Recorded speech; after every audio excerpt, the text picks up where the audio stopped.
On this episode of Rock School Proprietor Podcast, Mandy and I are talking about setting goals for the new year.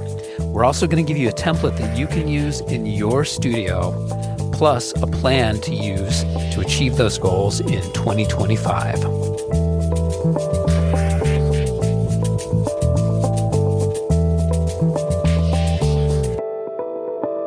Welcome to Rock School Proprietor Podcast. I'm John Kazicki. And I'm Mandy York. Welcome.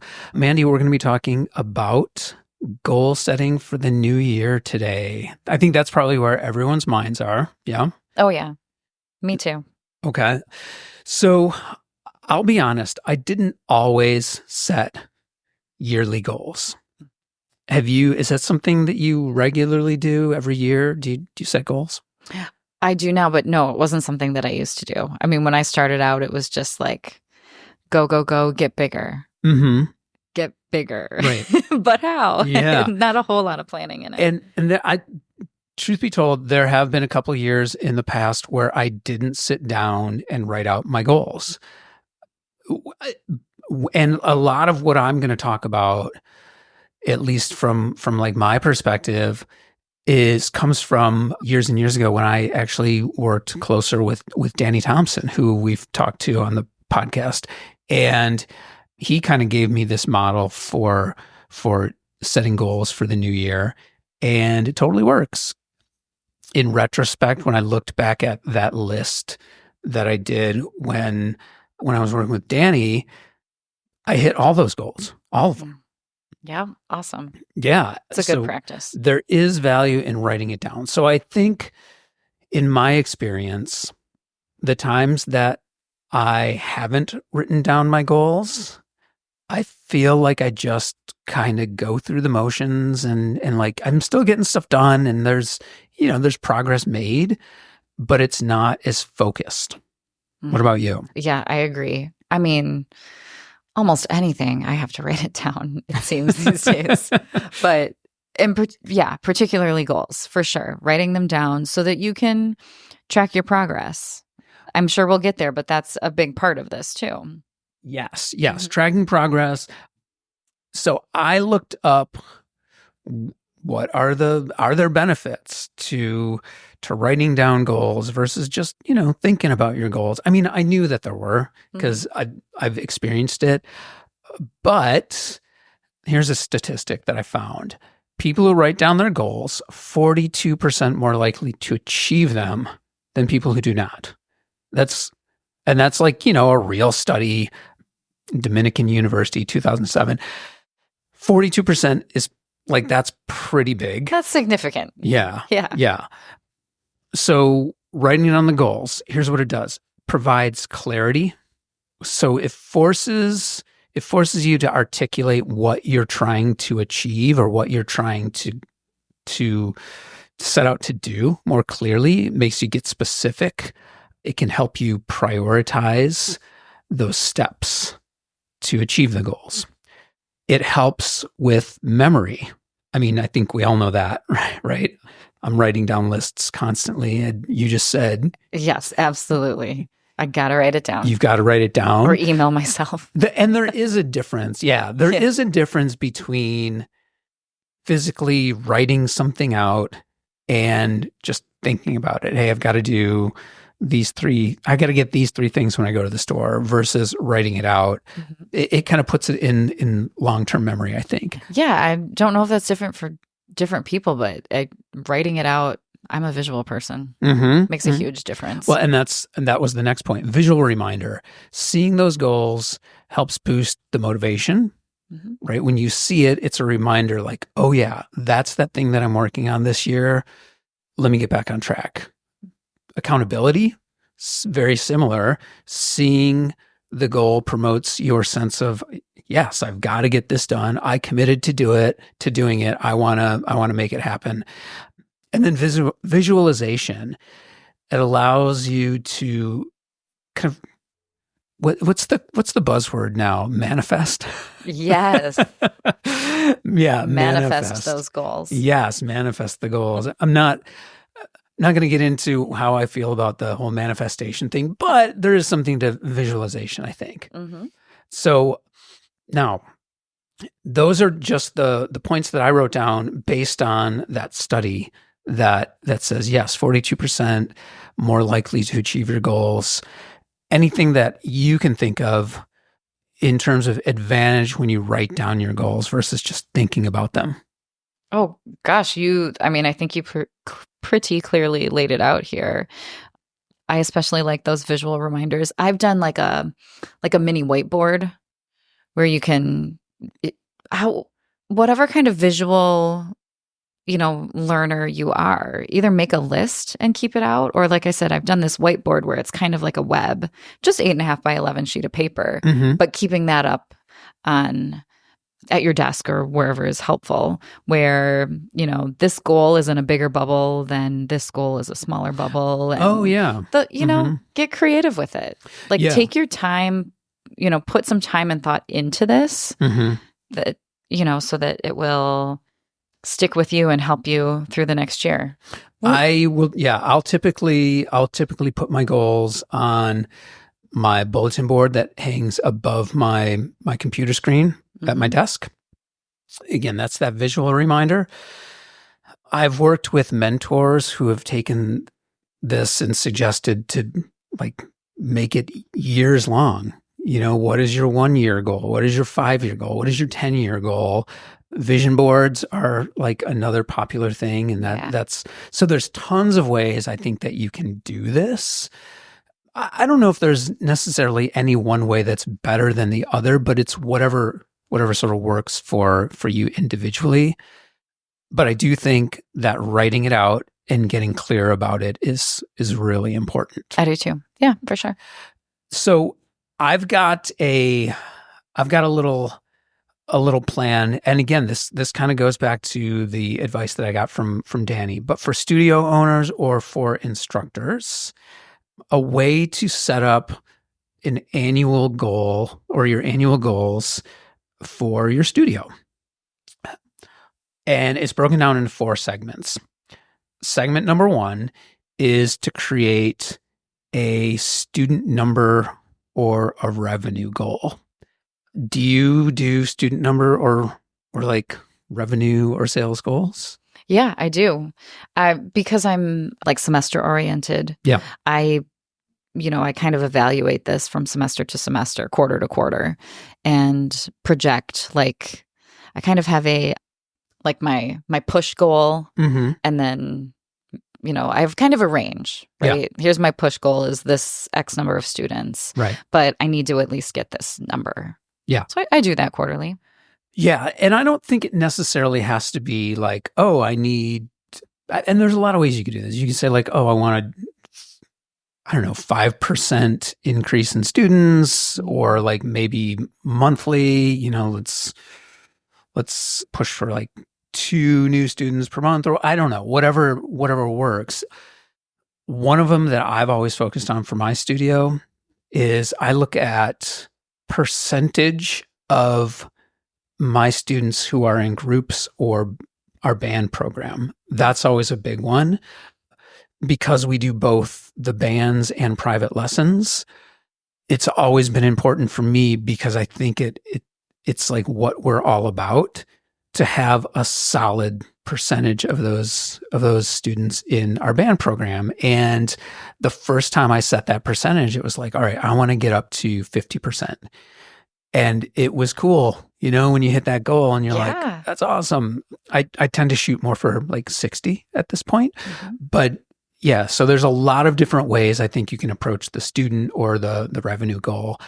And I get that, it might feel a little like salesy, and we don't want to, I don't know if we necessarily want to focus so much on those numbers that we lose sight of, what we're trying to do. Right. But whatever works for everyone. I mean, we're business owners. Sure. Right? Yeah.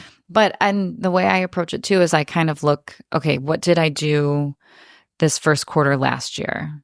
And how did I end? What was my fourth quarter? So you're just kind of looking, you naturally want to continue to grow. So compare your numbers to the previous year and think about how many instructors you have. What is your capacity?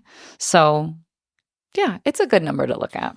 Okay, so that's number 1, the student number goal or revenue goal. Mm-hmm. Number 2, a studio culture goal.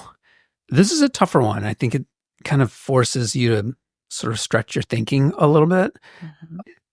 I don't know. Have you ever thought about this? Oh, yeah. Yeah? Yes. Yeah. Okay, And I think great. this is really important. Okay. Yes. Culture goal. Let's see if we're on the same page with this one. I think about, how are my instructors interacting with the students? Mhm. Do we have a consistent culture? Yeah. Is that something we need to work on?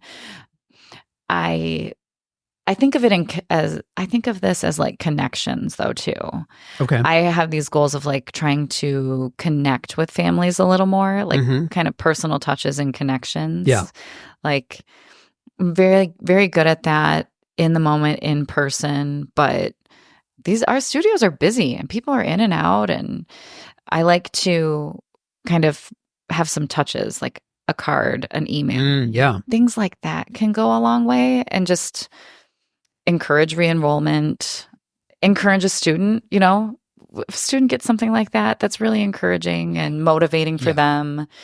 You could even, when you're writing this down as a goal, if it's something like that, like maybe you're going to give cards to a certain number of students every month, or, whatever that is. The first time I did this goal was I implemented these performance buttons that we give to all the students for the concerts that they perform. And it's totally become this thing where you see kids with all these buttons on their guitar cases and talking about like, oh, I didn't do that concert, but I have all these, or like, oh, I started doing the concerts here. So what is this one?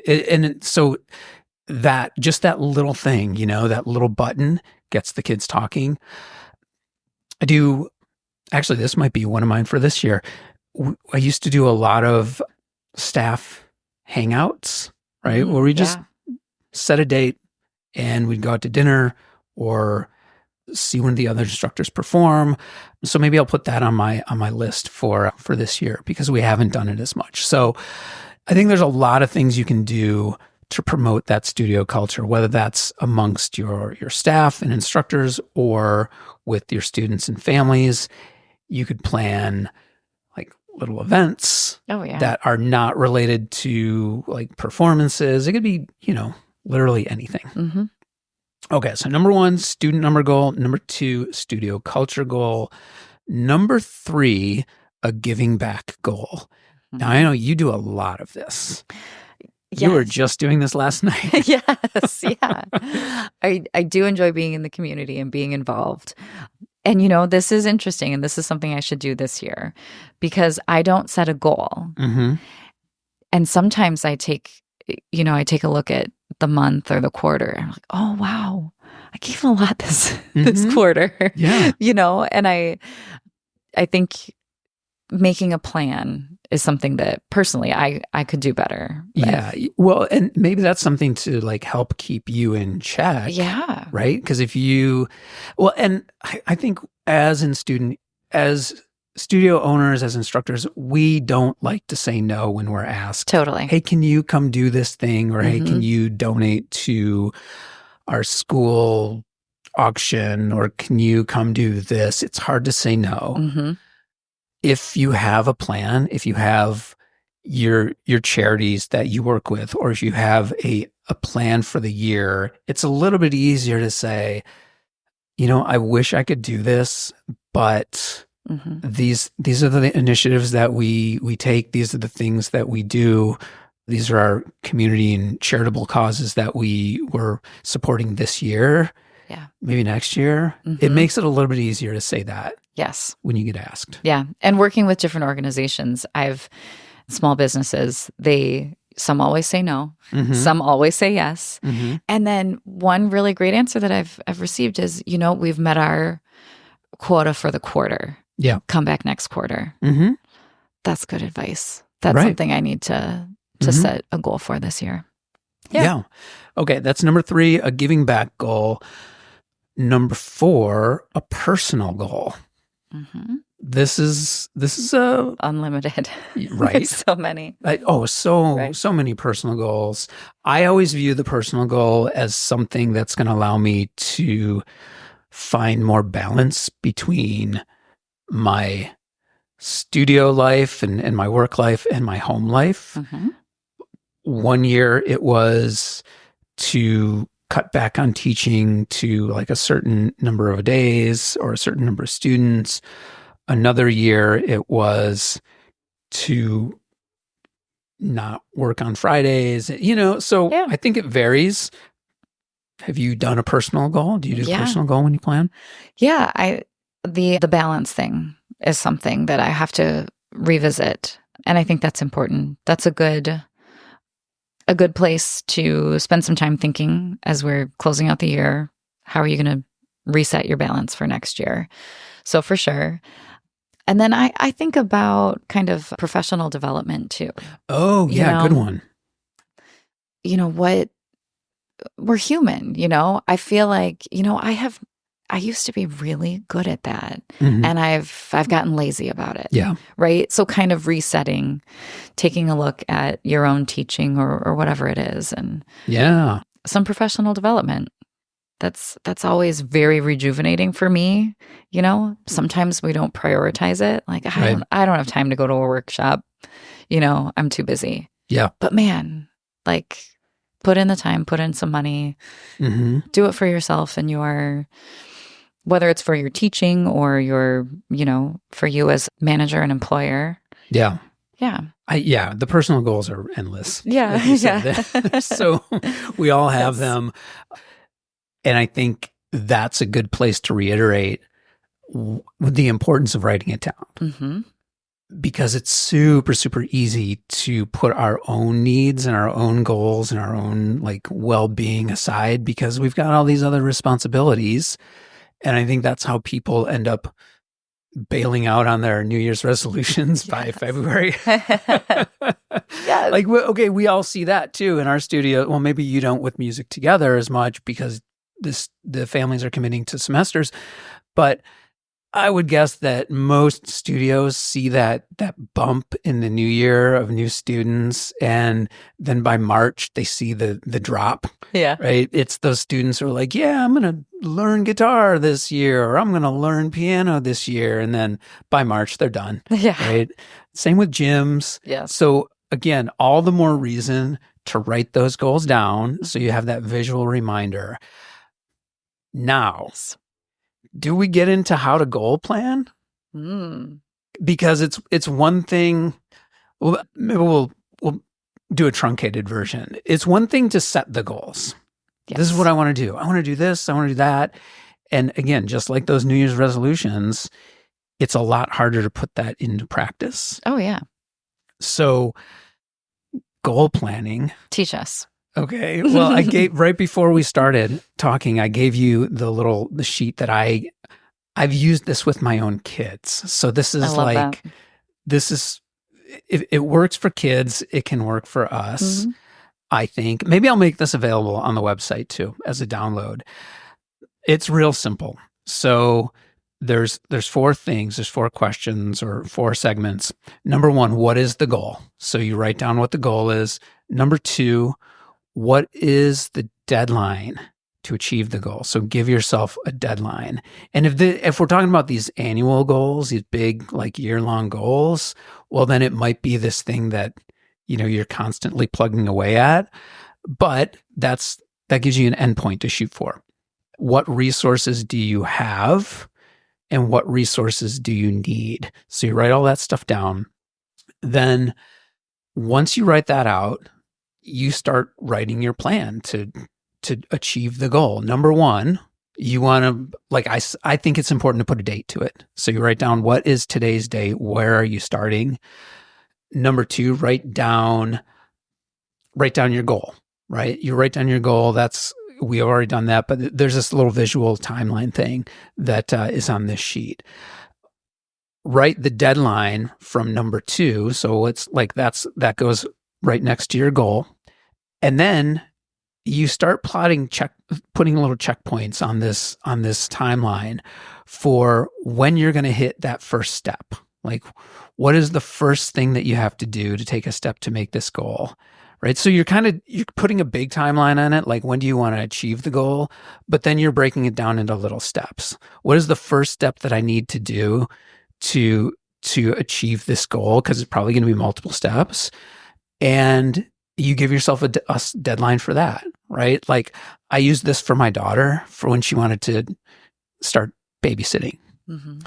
She didn't hit the goal, by the way, but that's beside the point. So, we wrote down, like, what is today's date?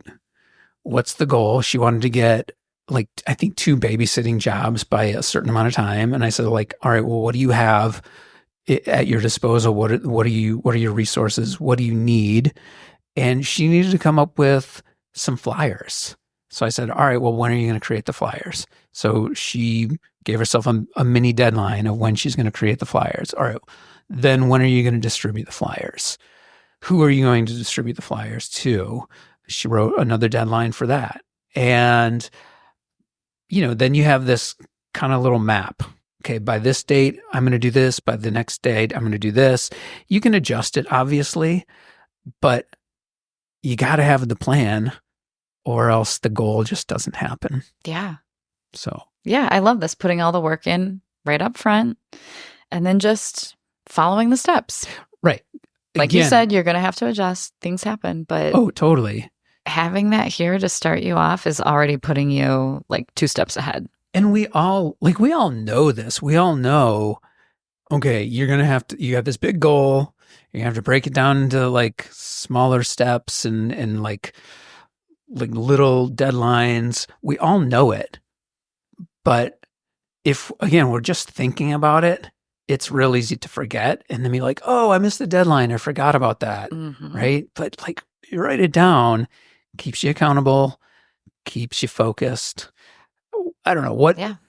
How do you approach this stuff? Do you do something similar? Do you do something completely different? Yeah, well, it depends on the goals here. I love all of the goals that we talked about, right? Or the suggestions, the categories of goals.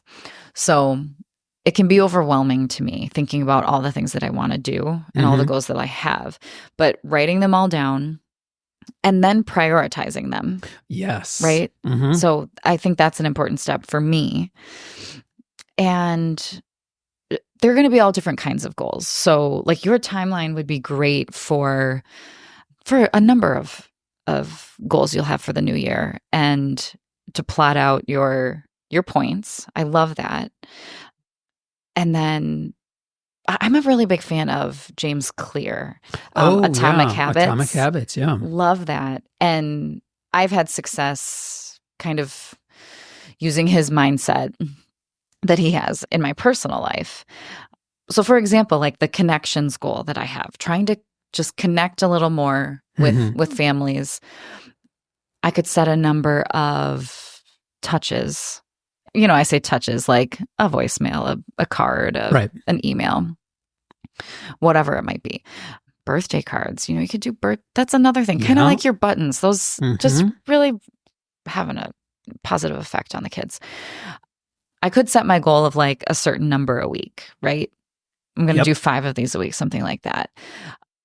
I think that's an important step to take, is to say, am I going to do this daily, weekly, monthly, quarterly, right? And make the goal, or make each step, whatever it is, really attainable. Yeah. Okay, make your goals really big. Go for it. Write all of these things down. But when you think about the steps that you're going to take, make it really easy and attainable.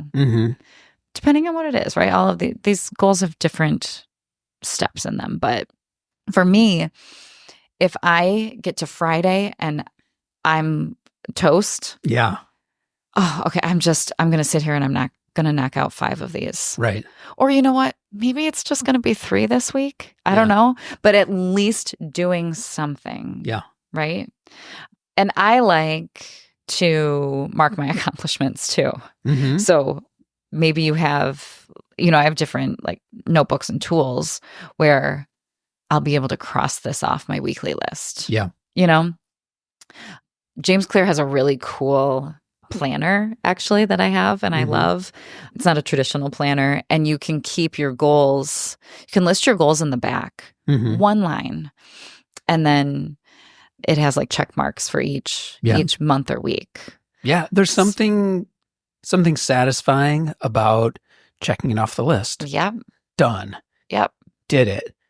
I heard one earlier this week. I can't remember who was talking about it, but it's a calendar. It's like just a giant year-long calendar. And then the question is, how many squares did you fill in? Right? So it's this kind of goes hand in hand with James Clear's Atomic Habits and how long it takes to build the habit, right? You mark on each square each day when you did it. Yeah. Right? How many squares did you fill? Tons of ways to do this. Anything else that you have to add? No, I think you just need to write these things down and it sets you up for success. It's getting me more excited about doing it this year because I hadn't really thought about it until last week. About we're getting to the point where we need a 2025 plan. We need to set some goals. So I'm starting to get a little bit more excited about it. But again, I know if I don't write it down, probably not going to happen. Yeah. Because I'm just going to go with the flow and do what I normally do. Yeah. And that's so easy to do because I'm in the same place right now. We're wrapping up the year and I'm thinking about all the things I want to do, but it's got to be written down, and it's easy to not take the time to just keep going. Right. The holidays are going to be here before we know it, and then it's going to be January 1st. Yeah. So, do this for yourself and take the time. You can do it before. You can do it January 1st too. Absolutely. But, the new semester or whatever is going to be starting up. Right. But yes, set those goals, set some deadlines, write them down. Take the time for yourself. Yeah. And I'll make a little download available for anyone who wants to download it and have a little template. Or use whatever works. There's tons of resources out there, but the point is just do it. Yeah. All right. Cool. That's going to wrap it up for this episode of Rock School Proprietor Podcast. We'll see you next time. Thanks, John. If you'd like to download that goal planning template, you can find that in the resources section at rockschoolproprietor.com. And hey, shoot us a message with your goals for 2025. We'd love to hear them. Maybe we can help you keep accountable. info@rockschoolproprietor.com is where you can do that. You can also find those show notes at the rockschoolproprietor.com website. I'm at rock.school.proprietor on Instagram. If you'd like to connect with me there, you can also find me on LinkedIn as John Kazicki. If you enjoyed this show and gained insight from our conversation, then we count that as a win. As always, all we ask in return is that you pay it forward. Please share the show with someone you think needs to hear it.